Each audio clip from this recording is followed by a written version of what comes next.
Welcome back, AP. Welcome back to our discussion about absolutism in Russia. So, let's just dive right back in to where we left off in class, right? So we left off in class talking about Ivan the Terrible, his descendants, and what's going on with this whole time of troubles underneath this guy named Fedor, right? Fedor. Poor sweet Fedor. The thing about it, though, is I love how much y'all love Fedor, right? But if you understand the story of Ivan the Terrible, you're beginning to understand the establishment of an absolutist government in a very, very strong, powerful position of the Tsar in Russia, right? Well, of course, that entire powerful position is going to get shaken up a little bit when Poland invades during the time of troubles, during, the decline of Fedor and after his death, right? Power struggles, chaos ensues, and then eventually in 1613, Mikhail Romanov is going to be elected as the new Tsar because Fedor died childless, right? Since Fedor died childless, the Romanovs now take over, and the Romanovs are going to rule from 1613 to 1917, which is a bananas long. So now the other interesting thing about it, though, as well, is the Romanovs are going to see some of the very first female monarchs of all time. One of them is actually the sister of this guy, right? So now the interesting thing about this dude that we're about to talk about, that right there is Peter the Great, right? So Peter the Great came to power as a very, very young boy, right? Peter the Great is very, very important, and I am sorry for the pixelated image, right? But the big thing about it, look at him. Look at Peter. Peter looks weird by comparison to other people coming out of Russia. Compare the picture of Peter to the picture of Ivan. Compare the picture of Peter to the picture of Fedor. Literally, Peter the Great looks as though he's not even Russian, right? He looks as though, you would actually say that he is not Russian by cultural values, clothing, attire, facial hair, and or maybe even painting styles or artistic styles of portraiture done of these Russians during their time period, right? Now, the thing about it is, though, some people are always like, well, Mr. Terry, was he actually ruling 100 years after the fact and stuff like that? Well, that's a really, really great question, Katie Scuderi. He was actually a little bit. So the thing you need to understand is that Ivan the Terrible dies in 1598, right?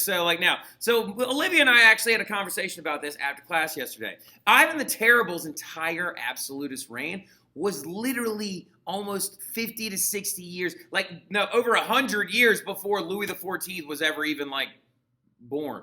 So the thing about it is Ivan the Terrible's reign ends in 1598. Then you've got Fedor in the time of troubles. Then you got Mikhail Romanov comes to power in 1613. But then you got Peter the Great, who's going to rule from 1682 to 1725. Some of you are like, I don't understand how we're jumping around like this, right?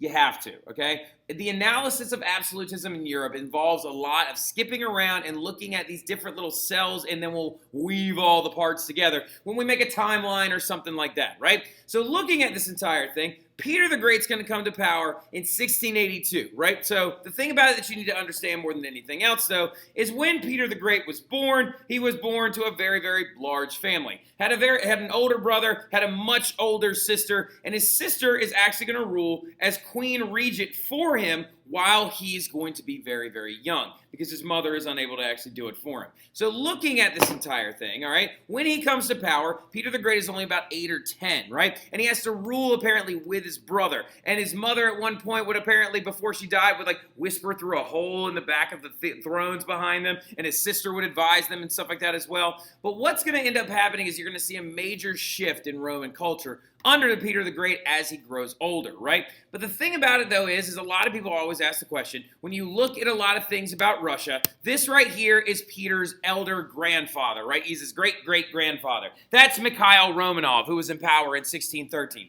Look at him. He looks very, very Eastern, right? You would consider Russians, by the way they dress, their culture, their architecture, their foods, their everything, to be much more Eastern, as in Asiatic, than you would consider them to be European, right? And a lot of that has to do with that Mongol influence. But the thing about it is, after Peter the Great, they are not going to be Eastern anymore. If you're looking at this picture of Peter the Great, the number one thing you need to understand about him before we get any further into this whole conflict he has with his sister and him coming to power and all this other stuff, the thing you need to understand is by looking at him, he is going to take Russia from not legitimate to legitimate. He's going to make them an actual strong European power, both culturally, militarily, scientifically, and all of the above, right? He's going to bring them into the forefront. People are now going to start thinking about the Russian Empire over to the east. worrying about them, praising them, and being a little bit interested in them, right? Because for a long time, when Ivan the Terrible was alive, when like Fedor was ruling, even when Mikhail Romanov came to power,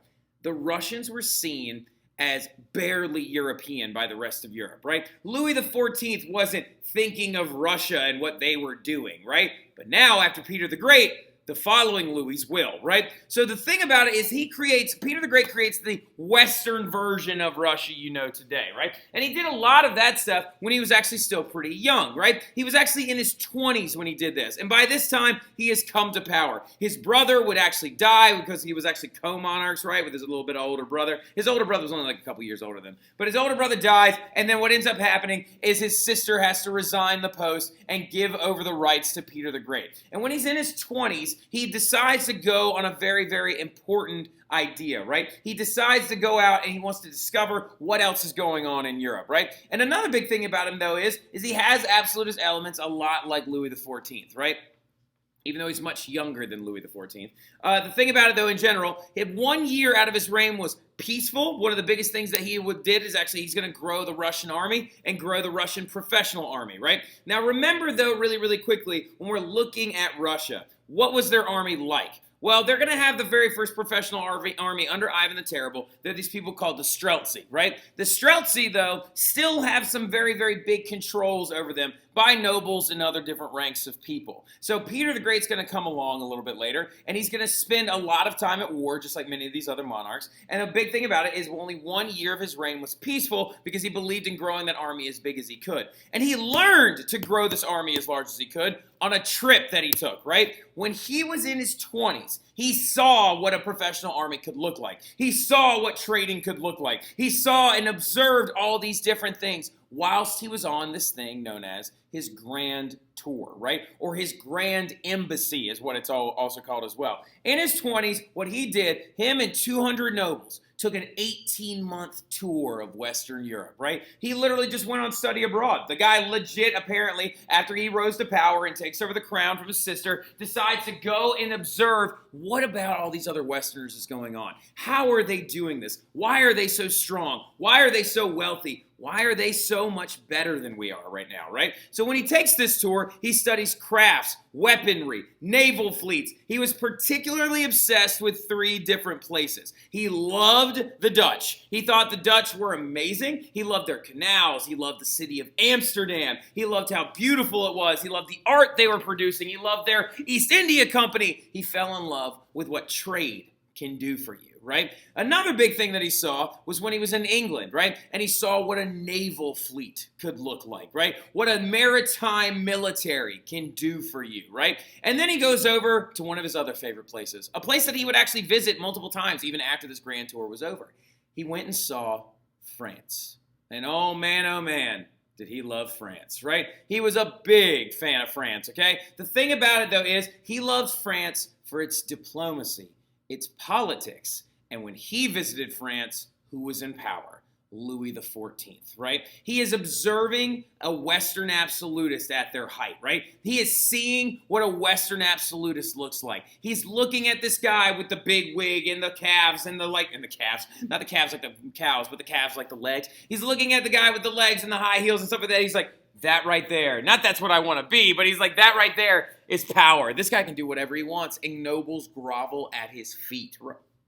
So he also loved how the rest of the continent spoke French, right? Like so when they were talking about affairs of the government and affairs of diplomacy. And a lot of these things are going to be very impressionable on the young Peter, and he wants to bring these ideas back to Russia. And people are like, wait, Mr. Terry, how did this guy just wander around Europe and do this without being spotted or seen or anything like that? Well, funny enough, he did walk around in disguise. Peter the Great apparently moved through all these different places in disguise. It was pretty hard to disguise him, though, because he was like 6'8" or 6'9". He was like literally massively big. He was like very much taller than Mr. Terry. And when you see somebody who's like 6'9" and also Russian, you're like, oh, that's Peter right there. He's like, no, I'm Vladimir. And they're like, no, you're Peter from Russia. We know. Like, so the big thing about it, though, also, that massive man was blown away by all the power brought by trade, the Dutch East India companies and all these different things, and how it gave them art and literature, and science was another big thing as well. He loved the Paris Academy of Sciences that was started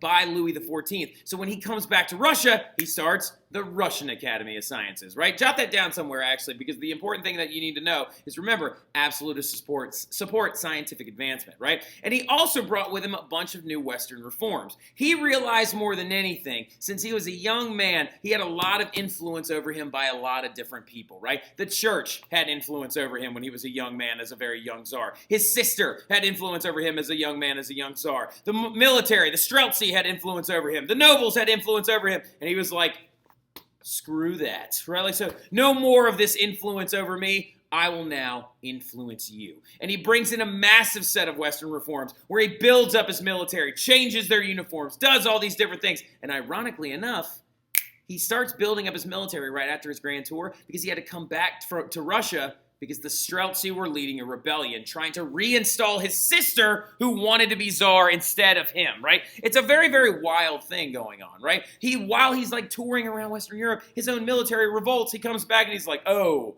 this is not happening. And he crushed the revolt, had many of them executed, and then built a new military up in the wake of the ashes of the military he burned down, right? And he brings in a ton of different new reforms. When he comes back on his grand tour as a young man, he says that nobles are all now civil servants, right? He pulled an Ivan. Remember him when Ivan was like, serfs, if you flee your land, you are not only fleeing your land against your noble, you're fleeing against the czar, right? So he does this. What Peter does is he turns the nobles into civil servants as well, right? He says that you are much more like a legislative branch now. You are going to help me write laws. You're going to help me discuss diplomacy. You're going to help me discuss these different things, but I will be the figurehead of this country, and you will shut your dirty mouth. You will serve in my military. You will do all these things, and if you want to actually be close to me whatsoever, you'll listen or you'll die, right? Like, so like now, well, because Peter the Great was actually a pretty violent guy in a lot of little ways. Like, he actually ended up later on torturing his own son to death and stuff like that because it was like speaking of rebellion. But we'll talk about that a little bit later on. Mr. Wooderson loves that story. Now, the big thing about it, though, in general, is that he creates this entire system because who did he learn it from? Who did he learn this nobles or civil servants things from?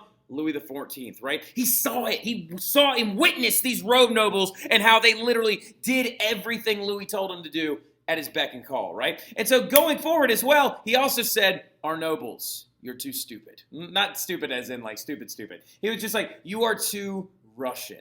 You need to go and receive schooling of 5 years at least away from Russia. Go learn engineering. Go learn mathematics. Go learn scientific study in France, in like the Holy Roman Empire, in Austria, in northern Italy. Go to all these different places and become more educated. And when you realize and see what I saw, you come back and let's make Russia great, right? And another big thing about it as well is he built up that common man army, right? He starts creating a professionalized common man army of over 200,000, and nobles were made officers in it. So what is he doing? He's pulling a Louis, right? He's making everyone subservient to him, right? Now, here's the big thing about it, though, Peter. If you have this gigantic army, what are you going to do with it? 200,000 army is much, much larger than any other army that anybody had in the rest of Europe. Now, granted, how was he able to make the biggest army in all of Europe by, like, numbers-wise? You're in Russia. You're the biggest country by landmass, right? So the thing about it is, in the long run, he's going to do something with it. The thing that disgusted him more than anything else was he did not have access to a warm water port, right? But a neighbor of his does, and it's the Swedes, right? So the big thing about it is he has this massive war of aggression against the Swedes, right? He takes his 200,000-man army and he decides to wage war known as the Great Northern War, right? And the Great Northern War breaks out when he decides to go after the young, impetuous 15-year-old king named Charles of Sweden, right? As we already know, Gustavus Adolphus is long dead, right? And of course, Sweden was a military power and a savior during the 30 Years' War and did all this different stuff. But Peter the Great is going to come along and decides that he wants to go after him. And funny enough, he actually lost some of the earliest engagements in battle because he was like, oh man, I have this large army, but the Swedes are a little bit better than me, right? And so he recalculated his army, redid all this stuff, and he actually at one point went and attacked the Ottomans as well, right? Now, some of you are going to get really confused. They were like, oh, so did he lose to the Swedes permanently? No. It actually happened in 2 phases. He lost the earliest phase, but he ended up winning the latter phase and ended up actually pushing Sweden back into where they are now in Scandinavia and basically kind of taking away their continental influence all over Europe. So the thing about it, though, in general, is in that little break when he lost that first phase and he's trying to reorganize his army and figure out what happened. Why did we just just lose some of this, like these early battles to the Swedes, he decides to focus on a different port. This place called the Port of Azov, right, which is on the Black Sea. And he actually attacks the Ottoman Empire to the south, has major victories and does all this stuff, and he realizes that it's all about those warm water ports. But here's the issue, and we'll look at this tomorrow when we pull up a map in class. The Port of Azov is on the Black Sea, right? And the Black Sea is to the south of Russia, very large body of water. And it doesn't matter how far you push back the Ottomans, they still controlled this place called the Strait of Dardanelles, right? And so basically, the new trade organizations that Peter wants to start up so he can pull a Dutch and do all these different things and make a bunch of money would have to go through the Strait of Dardanelles and pass back through Ottoman territory again, right? And so this is what he says, I'm going back after those Swedes again, right? He goes and gets the Port of Azov, but then says, I got to get a better warm water ports, right? Now, really quickly, let's talk about this whole idea of warm water ports, right? What's a warm water port? A warm water port is a port city that doesn't freeze over during the wintertime, right? And you can actually continually trade on it, right? But he decides to go back after the Swedes. He beats them back, and after Russia failed, Peter realizes that he needed to restructure and become even more Western, right? Sorry, this is a little bit out of order. So this should have come up, then that should have come up. Russia failed the first phase. He wants to become even more Western. He reorganizes his entire military. He comes back. He crushes the Swedish in a secondary engagement, and he gains access to the Baltic Sea, right? This right here is one of the most important places to the Russians under Peter the Great. That little inlet right there will be the site of his new city that he founded in 1703 that didn't really finish or start construction until the 1720s, but it's a place known as St. Petersburg, right? And did he name it after himself?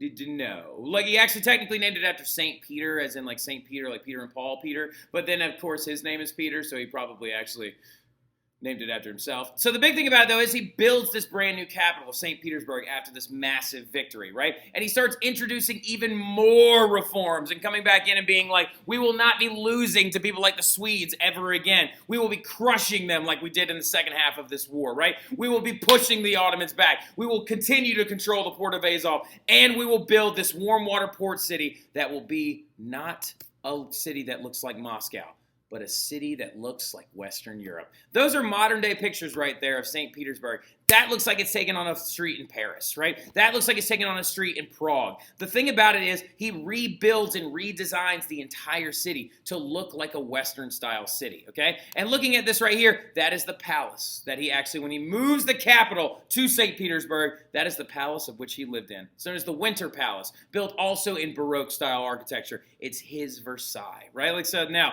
he rebuilds this whole thing and begins to have his own royal court. And a big thing about his royal court that he creates, he also created this thing called the Table of Ranks, right? He actually took his entire nobility, and instead of having them be an aristocracy, he turned them into a meritocracy, right? The Table of Ranks was a running list of all the nobles and the things that they did for Peter, right? And basically, if the more you did, the higher up on the table you would move, the more you would get paid, the more responsibilities you were given, the higher you were in society, the closer you were to Peter, right? And so the Table of Ranks forced the nobles to try and compete with each other rather than competing with Peter for power. That idea of a meritocracy is going to be very important, and it's a massive reform, actually, that literally Napoleon brings in, right? And all the while he's creating the Table of Ranks, he's building canals throughout all of St. Petersburg, just like the Dutch. And he's recreating this little place that he wants to use as an embodiment of the rest of Europe, right? He builds different access points, different canals, creates trade systems, starts moving forward, starts making money. And he also introduced even more reforms, right? Like, so now speaking of these more reforms, right? These are your fun reforms, okay? Reforms that actually he's going to introduce are a bunch of different things. Like, he introduced a book on Western manners, right? He made it and mandated that they actually dress in Western style, right? Another big reform, if you wanted to speak to Peter about like matters of the state, matters of diplomacy, or anything like that, you had to speak to him in French because the rest of the continent spoke French, right? He also ended a system of involvement of women in Russian society. So the thing about it is, from the Mongols, the Russians had like actually picked up a cultural trait where women had to wear veils in society and cover their face, and they actually weren't allowed to participate in many affairs of government or many affairs of the state. And the thing about it is, with these veils that they had to wear, their faces were constantly covered, and so they weren't even allowed to speak much. He ends that, and he allows women to show their face and be more involved at court parties and show up because he saw it when he was in Western Europe. Another thing he hated as well is he hated hated the way that boyars dressed with the really, really long coats and stuff like that. And he says, those are now banned. He bans the attire for boyars completely and says you now have to dress in Western style. Another big thing is he even banned beards, right? He made them all shave their beards off unless you wanted to pay a tax that you actually would have to pay extra to keep your beard, right? The big thing about it, though, in general, why did he want them to shave their beards? So they would look more Western, right? We'll talk some more about these little reforms as well when we get into class, but many boyars hated all of these changes. But Westernization meant power, right? And so when Peter the Great comes to power, he's going to bring power along with him. And what we're going to be moving into next class is the death of the Tudors, the reign of James I, and the power that is going to pass to a brand new family known as the Stuarts, right? But we'll see y'all soon. Y'all have a good one.